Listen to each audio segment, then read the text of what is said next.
Pernahkah Nabi Muhammad punya ilmu kebal? Tak ada orang. Seorang dia. Orang dia. Ya. Dia buat amalan zikir, amalan puasa, amalan sholat. Betul-betul begitu. Tentu Nabi yang lebih kebal lagi. Maka Nabi pergi perang, mendoa aja Nabi Allah mati orang. Tapi Rasulullah berangkat ke medan perang, patah gigi Nabi. Nabi dia tidak punya ilmu kebal. Ada orang-orang gila hari ini punya ilmu kebal dengan zikirnya. Mohon maaf, setan itu semua.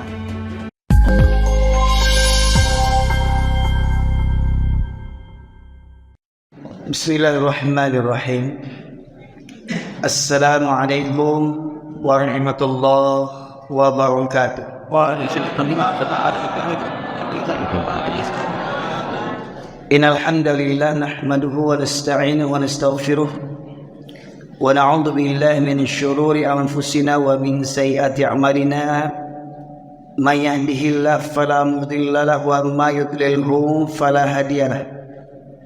أشهد أن لا إله إلا الله وحده لا شريك له وأشهد أن محمدا عبده ورسوله الذي لا نبي بعده اللهم صل وسلم على نبينا محمد وعلى آله وصحبه أجمعين.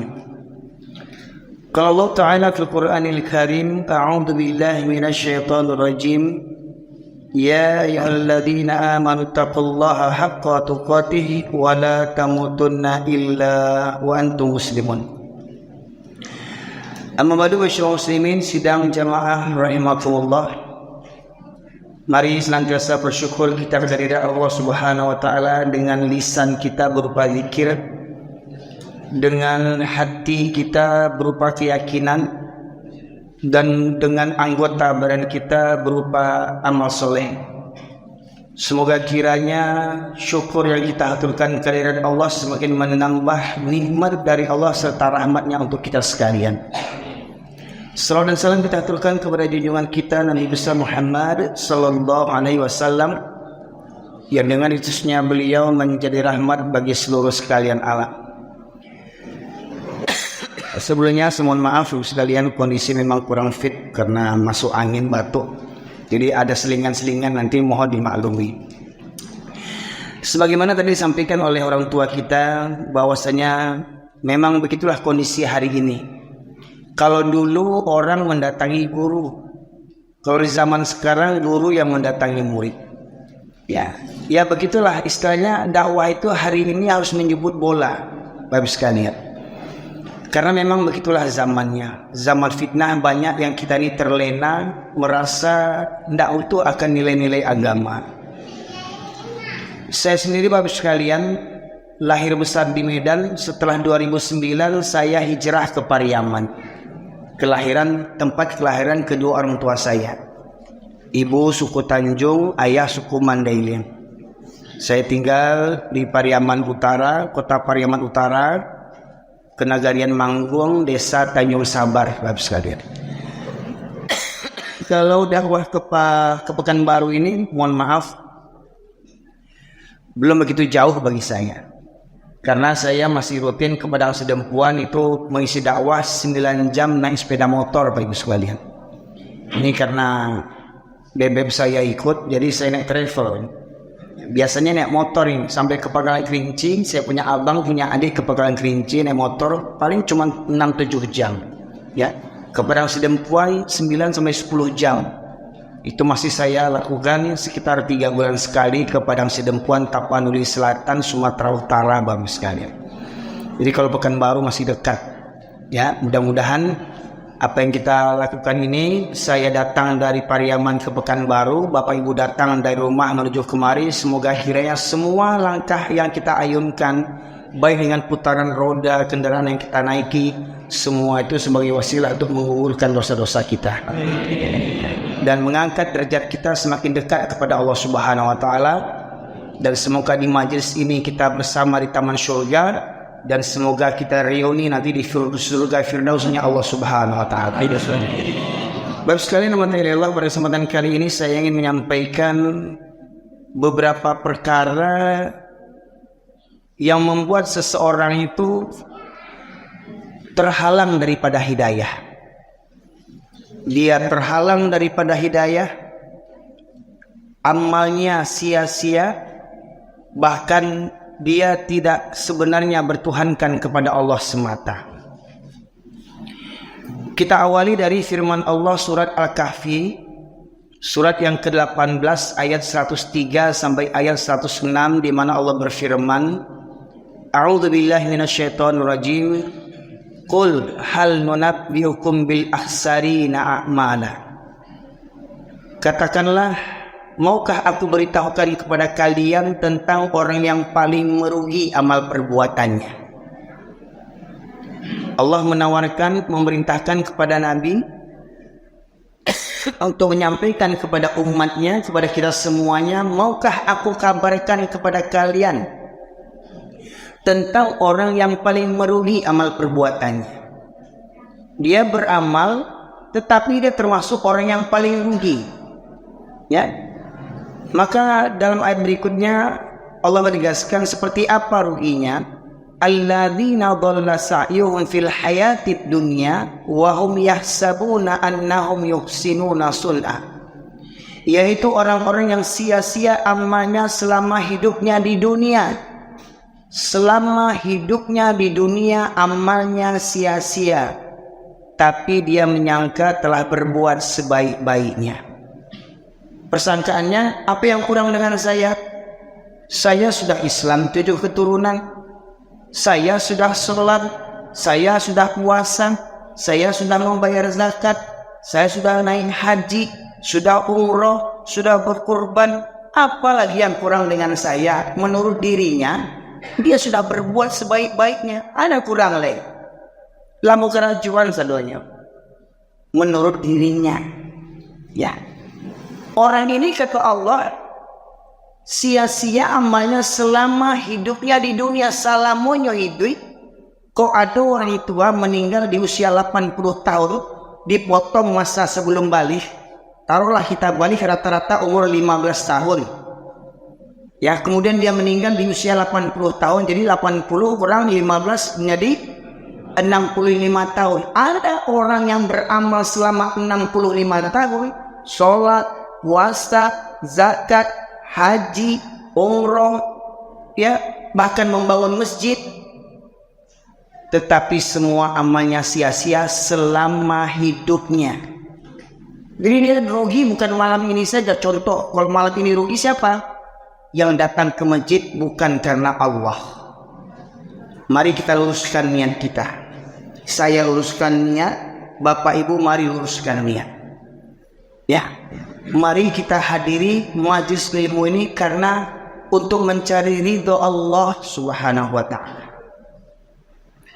Apabila kita datang ke masjid bukan karena ridho Allah, karena terpaksa, karena segan sama orang tua kita, karena dapat undangan, ya, karena kita tidak merasa butuh, ya, maka seperti mana Allah tegaskan dalam surat Al-Ma'un, fawailul lil musallin, la salatnya ada celaka. Celakalah orang-orang yang salat. Kenapa orang yang salat dicelaka? Alladzina hum an salatihim sahun, yang mereka lalai daripada salatnya. Alladzina hum yuraun, yang mereka salat karena dia sholat tidak bersungguh-sungguh tentang perkara-perkara yang merusak sholatnya. Dan dia sholat karena ria. Contoh, mohon maaf Pak sekali, kenapa di hari Jumat siang banyak laki-laki datang ke masjid, tapi tidak di waktu subuh? Waktu Jumat penuh, mungkin sampai ke atas. Subuh berapa saf? Ya, kalau ditanya, ada yang ke masjid ya? Ada lah. Kok cuma hari Jumat aja? Supaya jangan nampak kali kapirawa. Jadi dia datang seminggu sekali supaya untuk nampak dia, oh dia lain mau kurus saji, ya. Jangan nampak mana kapirawa aja. Paling tidak seminggu sekali cukup lah. Ya. Jadi ada yang cara begitu, segan sama Pak RT, segan sama orang tua, lebih-lebih calon-calon hari ini mau jadi gubernur, mau jadi wali kota, cari muka ke masjid-masjid, cari suara, mengemis suara menjelang mencalon. Lah terpilihnya awak dianiaya. Banyak caleg-caleg, calon-calon pemimpin-pemimpin itu mengemis suara seakan dia butuh. Tolonglah saya, dukung saya. Nanti kalau begini, omong kosong. Bapak sekalian. Lihat aja. Selama dia belum mencalon, datang ke masjid, tidak. Ngapain dia jauh-jauh ke masjid? Rumahnya entah di mana-mana, datang kemari. Lihat saja di lingkungannya sendiri, ada tidak ke masjid? Itu sebagai ukuran, Bapak sekalian. Jadi, orang ini sia-sia amalnya selama hidupnya di dunia. Jadi ada orang beramal bukan hari ini aja amalnya sia-sia. Bukan minggu ini saja, bukan pekan ini saja amalnya sia-sia. Bukan bulan ini saja amalnya sia-sia. Bukan tahun ini saja amalnya sia-sia. Tetapi amalnya sia-sia selama hidupnya di dunia. Orang tua yang meninggal 80 tahun, 90 tahun, selama itu amalnya sia-sia. Kenapa orang ini amalnya sia-sia? Ulaikal ladzina kafaru bi ayati rabbihim wa liqa'ih. Dua penyebabnya. Mereka itu orang-orang yang ingkar kepada ayat-ayat Allah. Ingkar kepada ayat-ayat Allah. Dia sudah baca Al-Quran, dia pelajari Al-Quran, dia pahami Al-Quran, tapi dia abaikan Al-Quran. Al-Quran hanya untuk jadi apa? Hanya untuk jadi hiasan, hanya untuk dibaca, hanya untuk perlombaan, hanya untuk dihafalkan, tapi tidak benar-benar diamalkan isinya. Contoh, Pak. Lomba MTQ dapat juara enggak? Dapat juara? Lomba hafal Quran dapat juara enggak? Lomba mengamalkan Quran dapat apa? Contoh, lomba mengamalkan Quran. Ketemu sama kita koruptor, triliunan, apa hukumannya dalam Islam? Potong tangannya. Kira-kira kalau kita potong tangan koruptor gimana kira-kira? Dapat penghargaan enggak kita? Dapat penghargaan enggak? Dapat penjara. Itu hukum Allah yang kita ketemu kita orang yang berzina. Nyata dia berzina, ketangkap kering. Karena memang dia di atas kasur, enggak basah-basah dia ketangkapnya.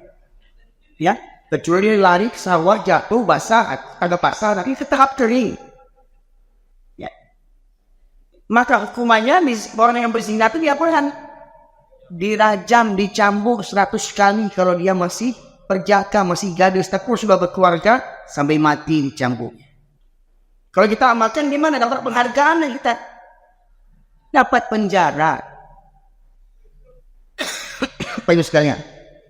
Ya, jadi mereka ini orang yang ingkar kepada ayat-ayat Allah. Ya. Kemudian mereka ingkar terhadap perjumpaan dengan Allah. Dia tidak berpikir apa, dia tidak takut atau pura-pura tidak tahu atau tidak peduli bahwa nanti di hari akhirat dia akan dihisab oleh Allah Subhanahu wa taala dari kebohongannya, dari kezalimannya, dari membunuh orang, dari korupsi, dari zina, semua akan dimintai pertanggungjawaban di hari hisab. Apakah dia rasa takut kepada Allah? Tidak. Pejabat-pejabat Islam ketika di awal jabatannya diambil sumpah dengan Al-Quran, mereka bersumpah, demi Allah kami bersumpah. Setelah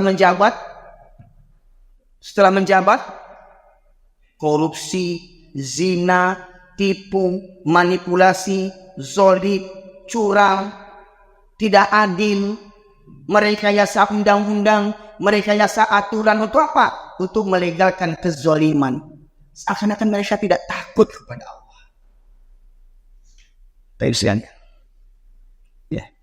Dua penyebabnya tadi itu. Ingkar kepada ayat Allah dan ingkar terhadap perjumpaan nanti kepada Allah Subhanahu wa taala. Maka apa kata dalam ayat berikutnya? Fahabitat amaluhum falanuqimu lahum yaumal qiyamati wazna.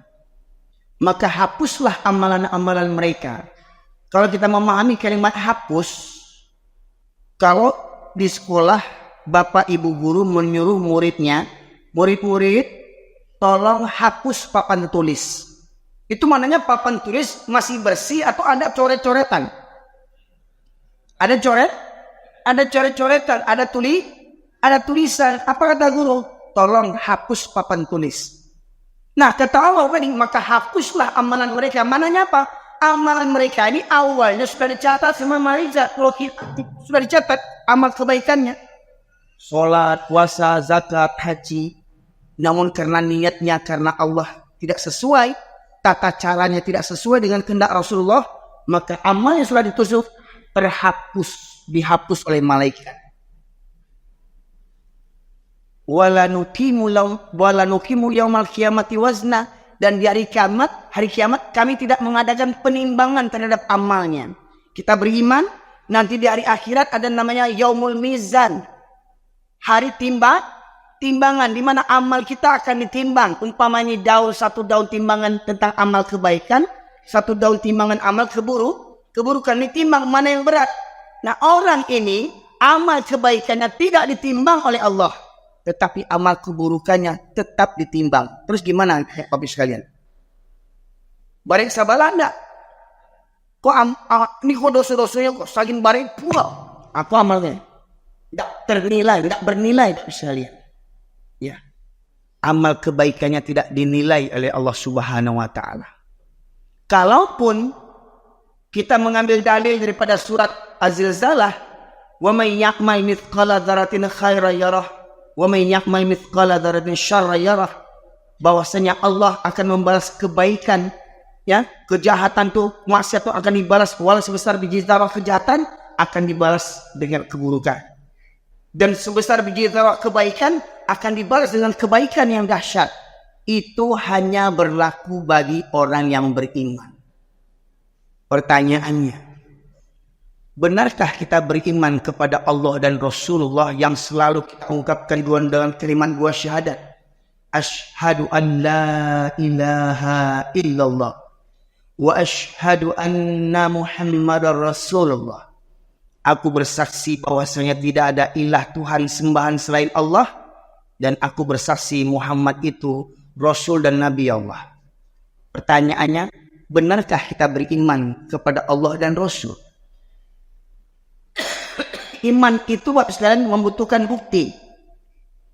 Satu, kita harus mencintai Allah dan Rasul lebih daripada mencintai diri kita dan dunia beserta isinya. Maka dalam surat At-Taubah Allah menegaskan. Surat At-Taubah surat ke-9 ayat yang ke-24 Allah berfirman. A'udzu billahi minasyaitonir rajim. Bismillahirrahmanirrahim. Qul hal nunabbiukum qala. Allah berfirman surat Taubah. Ada yang ingat? Qul in kana aba'ukum. Masya Allah. Qul in kana aba'ukum wa abna'ukum wa ikhwanukum wa azwajukum wa ashiratukum wa amwalun iqtaraftumuha wa tijaratan takhshawna kasadaha wa masakina tardawna. Ada 8 perkara. Kata Allah.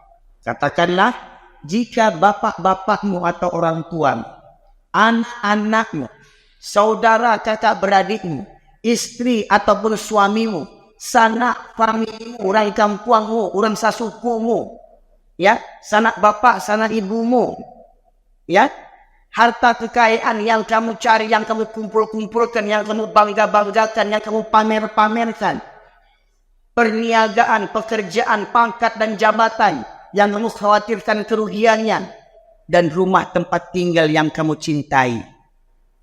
8 perkara ini, Pak, boleh tidak dicintai? Orang tua, anak, saudara, istri, sanak famili, harta, pekerjaan, rumah, boleh tidak dicintai? Boleh. Tetapi ahabba ilaikum minallah wa rasulih wa jihadin fisabilih. Apabila itu lebih engkau cintai daripada Allah dan Rasulnya, serta berjihad di jalannya, maka tunggulah sampai Allah mendatangkan keputusan dan azabnya. 8 perkara ini awalnya boleh dicintai, bahkan memang boleh. Tetapi jangan melebihi cinta kita kepada Allah dan Rasul. Contoh, ketika sedang asik-asik nonton bola, ya, berkumandang azan, Allahu Akbar, Allahu Akbar. Kira-kira yang penonton bola berhenti nonton bola dan sholat dulu atau terus nonton bola, abaikan seruan azan? Mana yang banyak kira-kira? Meneruskan nonton bola. Ada yang sedang asik lah gaek-gaek, bakwa bampok di lapau lah gaek-gaek lah bau lah cari kuih. Dan kecilnya mama orang, datua orang, bampok di lapau. Lapau dakik do surau. Berkumandang azan, Allahu Akbar, Allahu Akbar. Kira-kira yang bampok di lapau tu menghentikan batu kuahnya, berangkat ke surau atau terus main makuang? Baik, faktanya lebih senang mereka terus bakwa. Ya. Atau ketika anak daro jom anak pulai sedang mengamik di pelaminan. Ya. Dek genconya, dek calaknya, dek bulu mata palsunya, bulu mata palsu je dek. Ya. Dek make upnya, dek sentiangnya, dek jam masa minta foto. Tak ada azan. Allahu Akbar, Allahu Akbar. Kira-kira anak daro jomara kulai turun dari pelaminan sholat atau indah? Berapa banyak kalau ada? Buat survei. Mohon maaf Pak, kita ini di Indonesia umat Islam terbesar di dunia. Umat Islam terbesar di dunia. Kita orang Islam terbesar di dunia, di Indonesia ini. Dan terkhusus orang Minangkabau punya falsafah adat bersendirikan syarak. Syarak bersendirikan kitabullah. Syarak mengata, adat memakai. Kalau memang orang Minang berpegang teguh kepada adatnya, niscaya orang Minang ke surga semuanya. Yang berpegang teguh pada adat. Karena ini kata adat tadi ujungnya apa? Syarak mengatur, adat memakai. Apa kata syarak? Wajib sholat walau dalam kondisi sakit.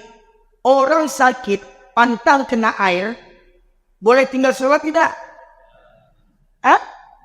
Dia tidak boleh kena air. Gimana mau sholat? Itu tanyamu mau berdiri rasa mau tumbang, gimana mau sholat? Duduk rasa mau mual, gimana mau sholat? Berbaring umpama saya terbaringnya sudah berbaring ucap takut tempat tidur lah seminggu 2 minggu untuk sholat macet tangannya nak tahu nak bisa tangan gimana sholat lagi dengan saat mata walau cuma perintah kiri tetap wajib sholat yakin atau waktu barale Pak waktu barale dah waktu jadi pengantin. Berapa banyak yang sholat jujur, baik wong Jawa, baik anak kita do, baik orang Jawa, kalau mengamek di pelaminan, jujur, ya, babu, dulu ya mana do, dulu induannya begitu, anaknya begitu juga, ya. Baik sekalian, kalau dulu induannya baik tua orang gayanya orang tuanya menikah seperti begitu, tidak sholat orang tuanya, anaknya menikah begitu juga, berarti itu sekeluarga tidak pernah bertobat kepada Allah. Berulang dosa, setiap barang berulang dosa. Naraku tapi Pak Haji Bu Haji, walau induknya haji, ya, induannya hajah, apanya haji, waktu barang kurang jahiliyah gayanya, tidak sholat waktu barang. Anaknya barang baik itu batu ayah induannya dulu tidak sholat karena ragu Bu Haji sama Pak Haji kok.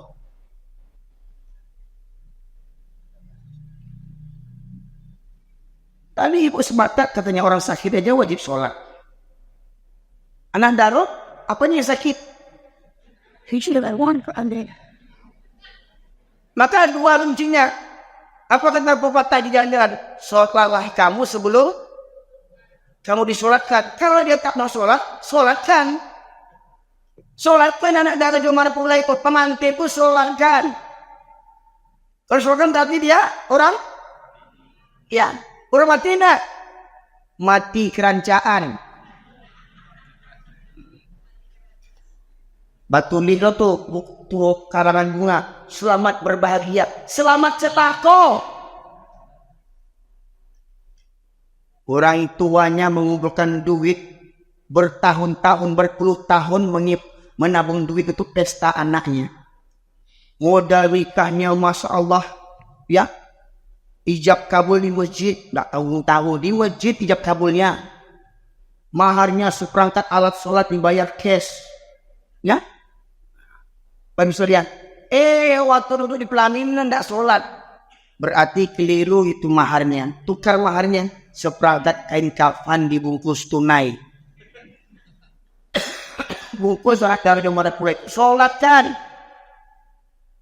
Sekalian. Dan itu berulang-ulang terus.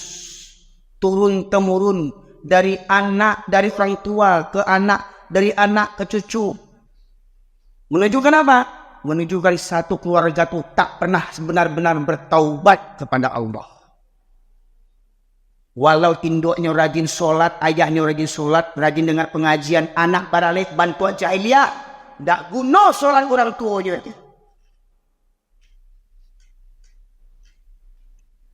Dek suntiang tinggal sholat.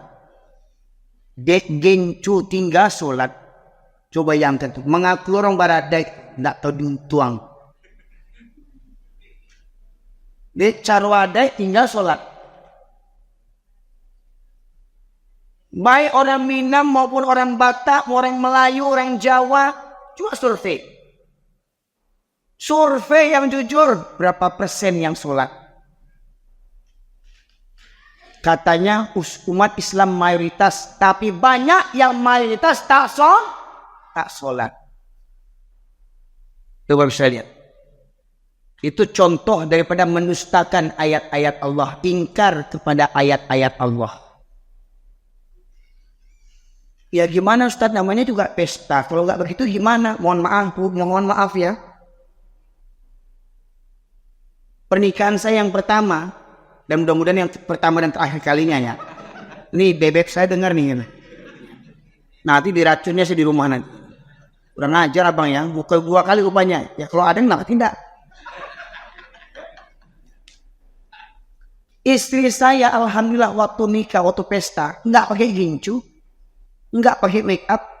Nggak pakai celak. Nggak pakai sunting. Cantik aja bagi saya nih. Ya kan? Istri itu untuk awak atau untuk laki orang?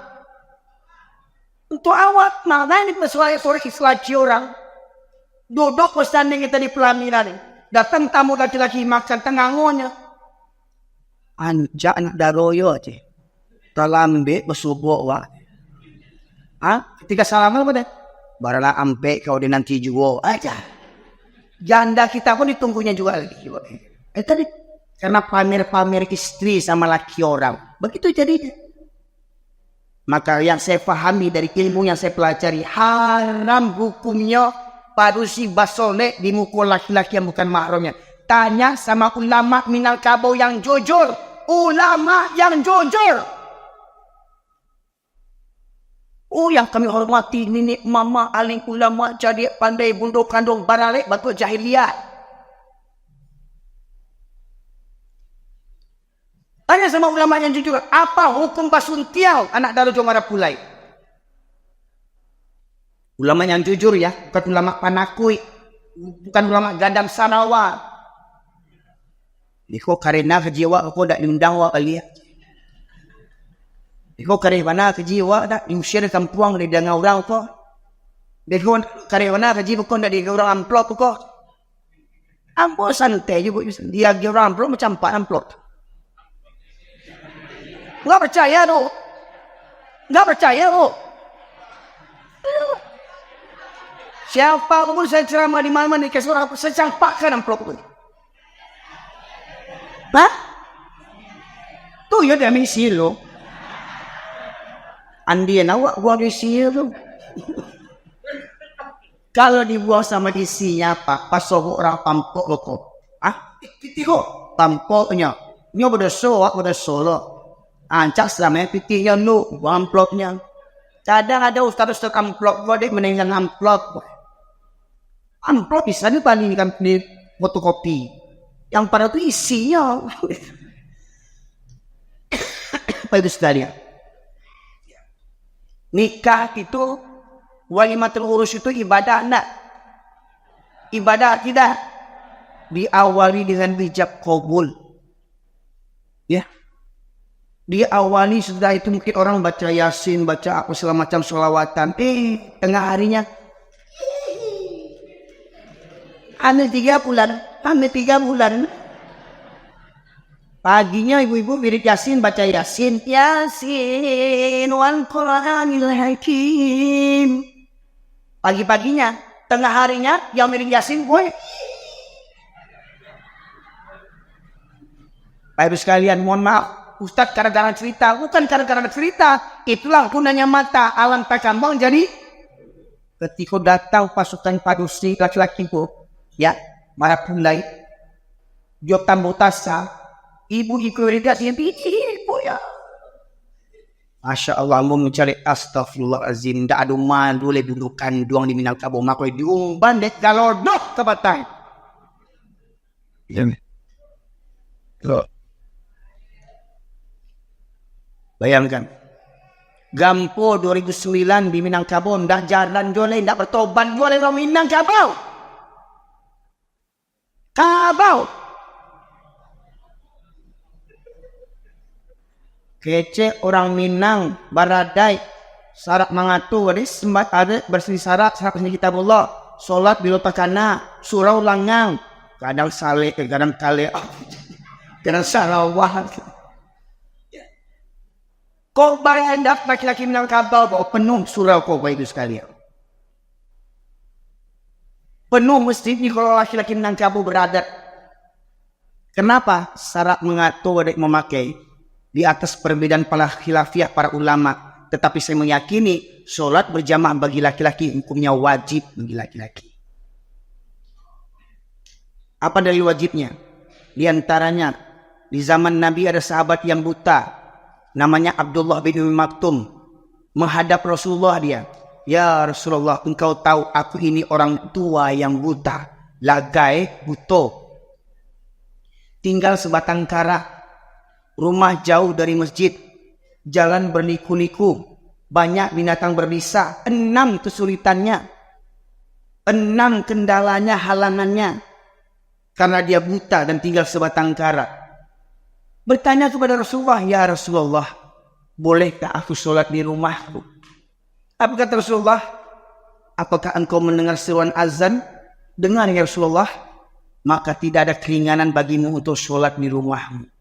Orang buta Pak, orang buta, rumah jauh, tinggal sebatang kara, dah dapat keringanan sholat di rumah. Orang buta, pertanyaannya, suami, ayah, anak lajar yang nak ke masjid 5 waktu, apanya yang buta? Rumah dekat dengan masjid, bertetangga dengan masjid, dengan azan 5 waktu, berkumandang azan bersesuatu indah, nyuang baik ke masjid lagi. Apanya buta? Kalau sudah hati yang buta, tidak ada cerita kaji boleh. Bertetangga dengan masjid, dia tidak sanggup berangkat ke masjid. Mencari piti ke pasar sanggup. Ya. Hujan-hujan ke pasar payahnya. Ke surau, hari cerah tidak berangkatnya. Kalau untuk ngejar dunia nggak tahu tuh. Gunungkan ku daki, lautan ku seberangi, surau aku lewati. Lagi deh. Untuk cari dunia. Sini. Ini yang pertama tadi. Seseorang yang amal ibadahnya sia-sia, seperti mana saya katakan tadi, pesta pernikahan itu ibadah. Tetapi apabila di situ terjadi dosa-dosa besar, maka ibadah itu jadi sirna, Ibu sekalian. Dosa yang dapat. Tadi contoh pertama, basole anak daro di mukul laki-laki yang bukan mahramnya. Yang kedua, berjabatan tangan pengantin laki, pengantin perempuan dengan tamu yang bukan mahramnya. Umpama si pengantin laki-laki ini berjabatan tangan dengan tamu perempuan. Ya, istri saya berjabat tangan dengan tamu yang laki-laki. Coba tanya sama ulama yang jujur. Apa hukum berjabatan tangan laki-laki dan perempuan yang bukan mahramnya? Kok yo baradai orang Minangkabau, ndak akan bersalaman do laki-laki yang bukan mahramnya, Bapak Ibu sekalian. Kok yo baradai orang Minangkabau. Sudah dua itu. Yang ketiga, ketika mau foto, ini pengantin laki, ini pengantin perempuan. Suami istri tamu hiu foto, ya sudah salaman, dosa yang kedua. Ini pengantin laki-laki, ini pengantin perempuan. Laki orang mau foto, tegak samping laki-laki. Kata tukang foto, Pak, pindah Pak, samping perempuan. Diatur sama tukang foto. Tamu laki-laki fotonya di samping pengantin perempuan. Tamu perempuan fotonya di samping pengantin laki-laki. Bersebelahan, bersentuhan, bahu-bahunya dengan laki-laki perempuan yang bukan mahramnya. Si suami tidak ada cemburu istrinya dekat laki orang. Menunjukkan apa? Suami dayus. Apa suami dayus itu? Kalau bahasa kasarnya suami geremo. Tidak ada punya rasa cemburu istrinya berdekat-dekatan dengan suami orang. Foto dengan perempuan yang bukan mahramnya. Nih pengantin perempuan, ini tamu laki-laki. Nih pengantin laki-laki, ini tamu perempuan. Diatur sama tukang foto. Mau kita betapa bodohnya. 3. Kemaksiatan yang sering terjadi dalam pesta pernikahan. Yang keempat, sekalian, berapa juta biaya kursi yang berselimut hari ini? Kursi pakai selimut, meja pakai selimut, tanah pakai karpet, lauk pauk semuanya, cendol, serabi, sate, ya, pelaminan berapa juta? Innal mubadzirina kanu ikhwanas syayatin. Pemborosan itu mubadir, itu kawannya setan. Puluhan bahkan ratusan biaya pernikahan. Tapi malingnya gimana? Nih tempat penerimaan tamu nih. Besar pula kota infak orang Barale pada kota infak masjid lagi. Pakai kota infak orang Barale. Minta sumbangan. Kalau tradisi orang Pariaman tuh kan kalau Barale malamnya kan badonce orang. Baito disebut tuh bukan amplopnya. Fred tadi Siti Zulherwin 100.000 rupiah. Oh, senyum Indo anak daro. Dari Sultan Zulherwin 50.000 rupiah. Dari Bagindo Erwin 5.000 sih. Mau PUP isi amplop 5.000. Menyesal wak mengundang Bagindo Erwin kok anaknya anam pai sadonyo. Anam anaknya ikut sadonyo satu lo Barale sadonyo. Talua diambilnya, lawa ikan diambil, randang diambil, cindoyo, sate yo Barale si amplop 5.000 na.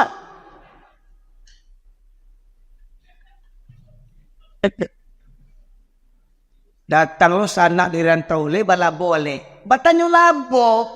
Ale tu mangga le atau sedekah hidangan tu. Lah bara banyak besut. Batambah lo harus borgen lo barale tu. Tanya sama ulama yang jujur. Apa pun borgen lo tu barale. Laga orang Baradai. Mana orang Baradai tu? Kalaupun lah, kalau boleh, kalau memang boleh hukum organ, kalau boleh, kalau saya meyakini itu hukumnya haram bagi saya. Karena saya baralik nak pakai organ, banyak juga tamu datangnya.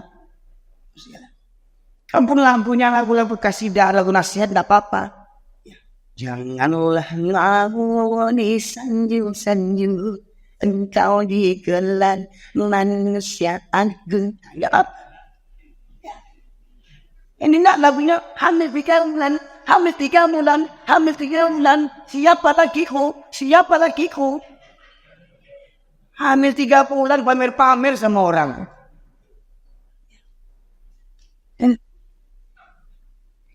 Nggak ada malunya hamil 3 bulan.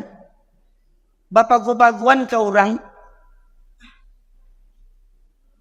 Bersama pacar gelapku. Mati lampu pacar lo nih. Pakaian artisnya, Masya Allah, pakaiannya semakin malam semakin wah. Ya Allah sekalian. Itu dosa ketika baralik. Persiapannya bertahun-tahun, uangnya berpuluh juta. 1 hari ke neraka lari semuanya. Azan berkumandang. Mohon maaf lagi, saya pesta saya, nikah saya. Masuk azan zuhur, datang azan zuhur, masuk azan asar, saya pengantin laki-laki bersama semua tamu laki-laki saya ke masjid semuanya. Ke masjid kami semuanya. Ketika saya pesta, saya pengantin laki-laki, semua tamu laki-laki saya ke masjid semuanya. Itu pesta saya di Medan, tempat banyak orang Batak Kristen, tahun 99. Saya bisa begitu, kenapa kita tidak bisa yang lainnya? Laga orang Minang Baradai. Mana dari Minang itu sebenarnya Pak Ibu sekalian? Coba jujur, saya yang memang itu Baradai di kampung kok. Mohon maaf, saya mau Baradai. Waktu cara Baradai, anak cucunya Baradai cara Islam. Itu Pak Ibu sekalian. Nah, banyak perkara-perkara yang mempengaruhi umat Islam. Hingga akhirnya ibadahnya sia-sia. Yang pertama tadi, mereka lebih mencintai orang tua, anak, saudara, istri, sanak famili, harta kekayaan, pangkat dan jabatan, rumah tempat tinggal. Sudah jelas dan berkumandang azan. Ya. Apa kata Rasulullah? 2 solat yang berat bagi orang munafik. Solat isya dan solat subuh berjamaah itu berat bagi orang munafik, Pak. Kalau Jumat penuh enggak? Sampai ke atas enggak? Subuh berapa banyak jamaah ini? Mana yang lain? Munafik. Laki-laki yang dah ke masjid waktu isya dan subuh, kata Rasulullah, bukan kata si Erwin. Munafik. Ini cua. Kalau sekali baca inna sholati wa nusuki wa mahyaya wa mamati lillahi rabbil alamin, solatku, ibadahku, hidup dan matiku hanya untuk Allah. Bangun subuh aja susah. Itu membela agama Allah. Jago subuh aja susah. Bayangkan masuk orang lewat dulu di kampung tua. Orang berlampu pak isi luar awak. Dah pakai trompa orang kasuruh lewat batang sawah segala macam pematang sawah. Dah berlampu lu. Kinilah sana listrik jalan rancak, mobil ada, motor ada. Indah jo berani kamu saji lain. Bayangkan di zaman ini Pak Ibu sekalian. Dan sekarang pun walaupun ke masjid kan nih, jangan datang ke masjid nih. Mana para pemudanya? Mana pemuda? Coba. Berapa orang? Itu bukan pemuda, itu anak-anak tuh. Satu. Berapa umurnya? 25. Banyak. Berapa umur Pak? Bapak dari kota-kota. Ush. 25. Berapa umur? 25. Sudah berapa istri? Hah? Jomblo. Masya Allah. Kayak segini masih jomblo. Wah, suara komennya mendobo. Cepat beki. Cepat beki. Saya pernah saya disendoki. Setapis langsung. Aku japri kuna minawar baring. Bajapri gak on bulan.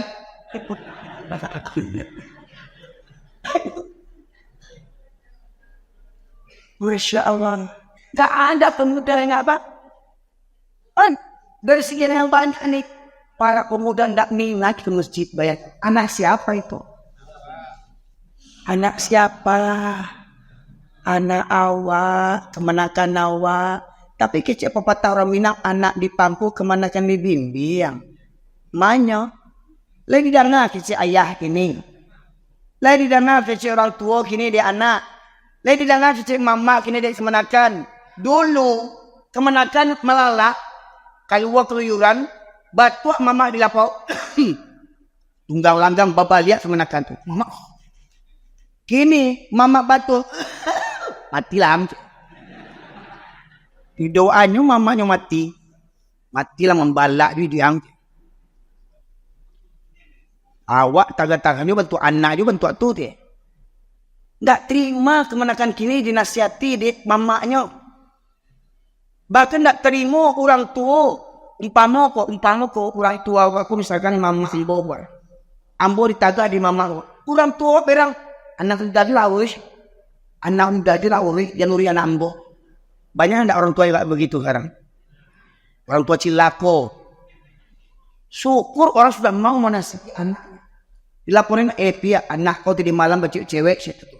Fitnah juga jowo. Anak juga kan ditujunya. Bukannya senang dia anaknya dilapori pacaran. Kita kan mata kita kan terbatas. Kita mungkin di rumah tetangga kita melihat anak kita pacaran, tetangga melapor, terima kasih. Ini dah marah sama tukang. Pandai mengurus keluarga orang aja, keluarganya gitu juga nya.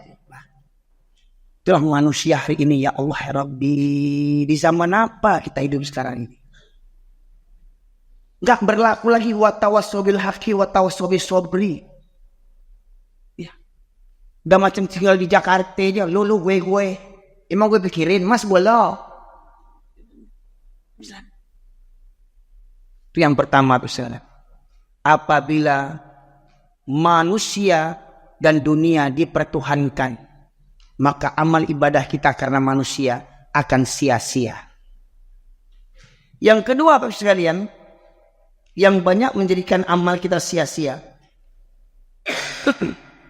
Allah tegaskan di dalam surat Al-Furqan. Ya, surat Al-Furqan surat surat ke-25 ayat 43 ayat 44.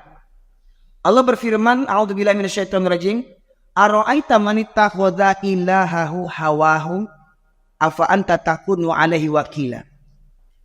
Terangkanlah, sudahkah kamu mengetahui orang-orang yang mempertuhankan hawa nafsunya, mempertuhankan hawa nafsunya. Maka akankah kamu menjadi pemelihara atasnya?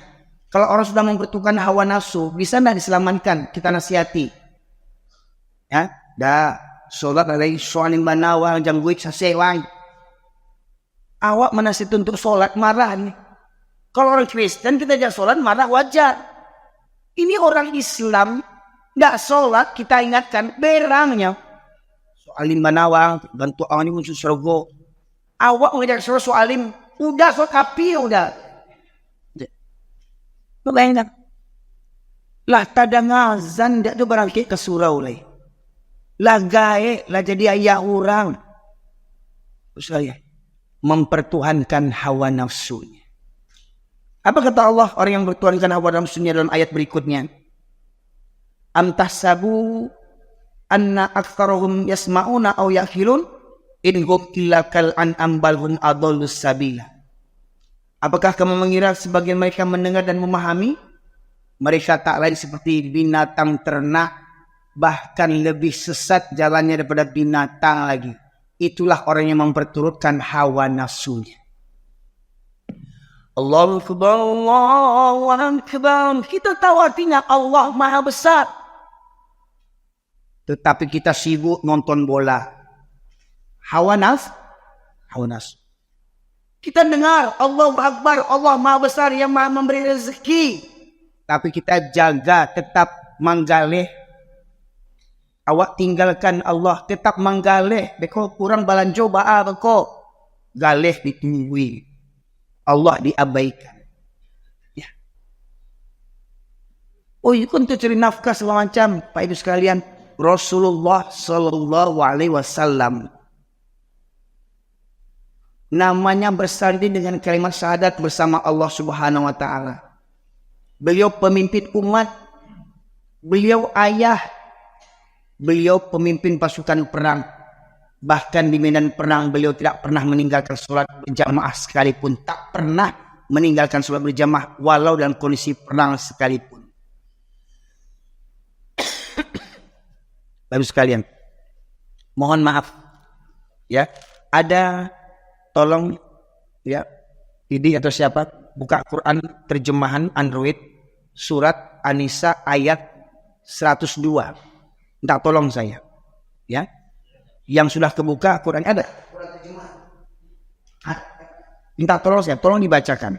Pak mohon maaf Pak, ada botolnya satu lagi Pak, botolnya ada satu lagi ya, yang kosong boleh kosong. Umpamanya ini umpama Pak, supaya kaji kau tuntas Pak. Ya. Kita dengarkan salah mengatur yang semestinya jadi adik laki-laki Minangkabau. Surat yang keempat, surat An-Nisa ayat 102.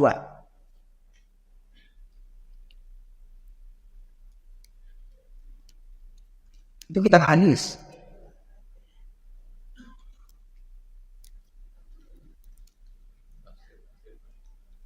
Quran terjemahan, nada.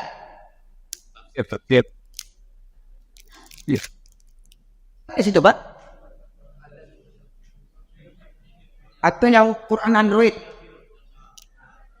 Ya.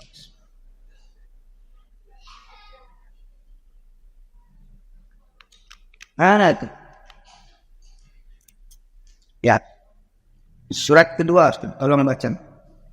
Surat keempat. Surat An-Nisa ayat 102. Ya. Nah, tolong baca terjemahan ini. 102 ayat 102 surat An-Nisa ayat 102. Tolong baca terjemahannya saja.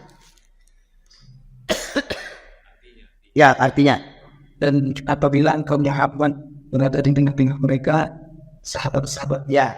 Dan apabila engkau Muhammad, ini Muhammad siapa nih? Muhammad tukang bakso. Bukan Nabi Muhammad. Nabi Muhammad. Apabila engkau Muhammad berada di tengah-tengah sahabatmu, sahabat Nabi siapa diantaranya? Abu Bakar, Umar, Utsman, Ali, kaum Muhajirin, kaum Ansor yang ikut serta perang di medan perang Badar. Ya, apa kata Allah yang berikutnya? Lalu engkau datang senang sholat bersama mereka. Melaksanakan sholat bersama mereka. Itu sholat apa namanya? Sholat berjamaah. Di mana jamaah nanduk? Membawanya dan segala dan mereka berdiri sholat sestabu dan menyandang senjata mereka. Sholat dengan menyandang senjata. Itu sholat di mana? Sholat di medan perang. Allah perintahkan dengan berjamaah. Sholat di medan perang. Sholat di medan perang apa taruhannya? Nyawa. Bisa jadi ketika kita sholat semuanya musuh menyerang kita. Tapi kata Allah, mereka sholat di berbagai sholat sembari menyandang senjata. Dan kita dengarkan berikutnya apa? Kemudian apabila mereka ada peserta sujud telah menjadi satu orang, maka adalah mereka pindah dari agamamu untuk menghadapi. Ya dulu, apabila orang yang sholat besertamu, ini umpama imam, ini makmum sof yang pertama, ini makmum sof yang kedua, ya tentunya hitungannya banyak ya. Ketika imam ruku, Allahu Akbar, makmum yang sof pertama ikut ruku, Allahu Akbar. Makmum yang sof kedua tetap berdiri siap siaga sembari menyandang senjata. Sampai imam bangkit ke rakaat yang kedua, Allahu Akbar, Allahu Akbar. Lanjutkan itu Pak. Maka hendaklah mereka pindah dari belakangmu. Maka hendaklah mereka pindah dari belakangmu. Pindah. Lanjut. Untuk menghadapi musuh. Dan kita datang golongan yang lain. Datang golongan yang lain. Atas. Yang buang sholat. Lalu mereka sholat dengan. Nah, sekalian. Ini ceritanya begini. Di medan perang tadi. Di medan perang Pak. Ya. Kalau memang surat berjamaah hukumnya sunnah. Mohon maaf. Memang ulama berbeda pendapat. Tapi ingat. Ulama bukan nabi. Ulama bisa benar bisa salah. Tapi ini yang dibacakan dari siapa ini? Al-Quran dari siapa? Dari Allah. Ada salah di sini. Allah sebutkan engkau Muhammad dan para sahabat. Nabi Muhammad SAW dan para sahabat orang yang dijamin masuk surga. Percaya tidak? Yakin tidak? Walaupun tak berjamaah beliau, Rasulullah, walaupun tak berjamaah, tetap masuk surga beliau. Tetapi beliau sudah dijamin masuk surga. Di medan perang sekalipun yang nyawa taruhannya, tetap Allah perintahkan sholat berjamaah walau di medan perang. Pertanyaannya, kita laki-laki di zaman hari ini dalam kondisi aman, sejahtera, rumah kaya, harta berlimpah, tidak berjamaah, siapa kita dibandingkan Nabi? Siapa kita dibandingkan para sahabat? Ada pula kaji yang kalau sudah tinggi jadinya tidak perlunya sholat lagi. Mangana jo, ele. Aku yang sholat ko baru orang putih gaji ko doh je. Utak aku yang putih. Masih ada yang kaji begitu Pak, betul nak? Yang khusus yang sholat ko baru ko putih gaji ko doh. Harus sampai maripai, kan? Orang tahu, orang sholat Syiah yang disambah, Syiah menyambah, giloan. Itu banyak yang hari ini Pak, masih nggak sholat. Di zaman sekarang, masih ada yang meyakini, nggak perlu sholat lagi. Karena apa? Dia sudah menyatu dengan Allah. Sianya. Menyatulah kayaknya, nggak sudi Allah, najis. Kepada malaikat Jibril aja Allah tak ingin menyatu. Malaikat Jibril. Kepada Nabi Muhammad SAW saja. Nah Allah tak sudi menyatu kepada Nabi. Iku ada orang mengaji ini wan. Menyatulah kayaknya sianya. Artinya yang mataku mata Allah mencium orang atau sia tu. Tanganku tangan Allah, kakiku kaki Allah. Jangan menyatunya kepada Allah. Semuanya mana? Mengana je. Baik sekalian. Banyak aliran-aliran sesat di zaman kita ini. Oh, ada meyakini gurunya bisa jadi imam sekaligus di satu waktu di 4 tempat. Ya. Umpama saya nih Erwin Saliah. Ya. Imam di sini sholat zuhur. Di Masjid Al-Husna imam juga di zuhur. Sholat di Masjid An-Nur imam juga sholat zuhur. 4 tempat sekaligus saya jadi imam. Saking tingginya ilmu saya. Pertanyaannya, pernah baca hadis enggak sejarah Nabi menjadi imam di 4 tempat sekaligus? Nabi pernah enggak begitu? Nabi pernah enggak Nabi begitu? Enggak usah Nabi lah. Imam Syafi'i, lihat sejarahnya, lihat biografinya. Pernahkah Imam Syafi'i menjadi imam di 4 tempat sekaligus? Pernahkah Nabi Muhammad punya ilmu kebal? Tidak ada orang pisaulah dia. Wah, orang dia. Dia buat amalan zikir, amalan puasa, amalan sholat. Betul-betul begitu. Tentu Nabi yang lebih kebal lagi. Maka Nabi pergi perang, mendoa aja Nabi di Allah mati orang. Tapi Rasulullah berangkat ke medan perang, patah gigi Nabi. Nabi aja tidak punya ilmu kebal. Ada orang-orang gila hari ini punya ilmu kebal dengan zikirnya. Mohon maaf Pak Yusuf. Setan itu semua. Orang yang punya ilmu kebal pasti tumbuh kesombongan dalam dirinya. Seakan-akan dia seperti Tuhan. Nabi saja, mohon maaf Pak. Abu Bakar dan sahabat Nabi Abu Bakar itu matinya di mana Pak? Kapan matinya? Ketika sholat enggak? Ketika jadi imam, ya orang Khawarij menusuk Abu Bakar. Hebat mana Abu Bakar dengan tuanku-tuanku hari ini? Hebat mana Abu Bakar dibandingkan tuanku-tuanku hebat hari ini? Abu Bakar ditusuk mati. Nah, Nabi Muhammad SAW di Taif dilempar anak kecil dengan sedikit batu-batu berdarah. Bagaimana mungkin ada orang punya ilmu kebal sekarang Pak Ibu sekalian? Dari setan ilmu kebal itu. Salahnya Pak, puasa ini, zikir ini. Tidak, dia puasa, dia berzikir bukan karena Allah. Hanya karena mengharapkan ilmu kebal. Syirik hukumnya. Ya. Kalau meyakini foto tuanku Saliah, masuk kaji kok. Ya. Orang Pariaman dana kaji kok. Kalau menganggap Tuanku Salihah itu orang soleh dan memajang fotonya karena kekaguman kita, silahkan. Karena idola kita, guru kita, silahkan, dia orang soleh.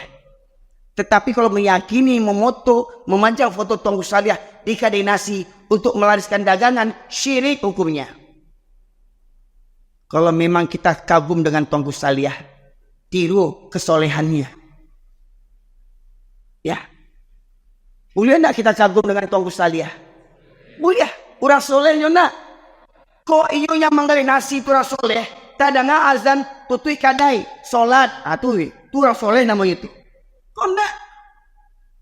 Orang azan manggali nasi yo neng. Berapa tu?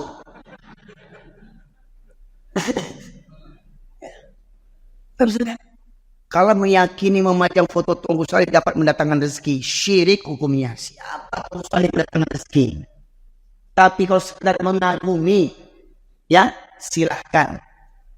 Ya, itu kaji lain pula kita bahas nanti itu. Apa hukumnya memajang foto? Pak, di zaman Nabi ada foto enggak? Di zaman Nabi Musa ada gambar enggak? Foto enggak ada, gambar ada enggak? Coba Pak Saudara pernah pergi ke piramid enggak? Piramid di Mesir. Ada enggak ukiran-ukiran gambar-gambar Fir'aun bentuknya? Ada enggak? Pernah ke Mesir? Belum. Sekalipun belum. Semua itu. Belum apa itu? Ada enggak gambar-gambar situ tuh? Gambar kepala manusia badan singa. Di Mesir sana, di Sphinx itu tuh. Kalaulah memang boleh memajang gambar, tentu gambar Nabi Muhammad ada, lebih layak gambar Nabi Muhammad untuk kita pajang, Pak Ibu sekalian. Hebat mana orang soleh sekarang dibandingkan Nabi Muhammad SAW. Dulu mana Nabi Isa AS dibandingkan Nabi Muhammad SAW. Semestinya memajang salib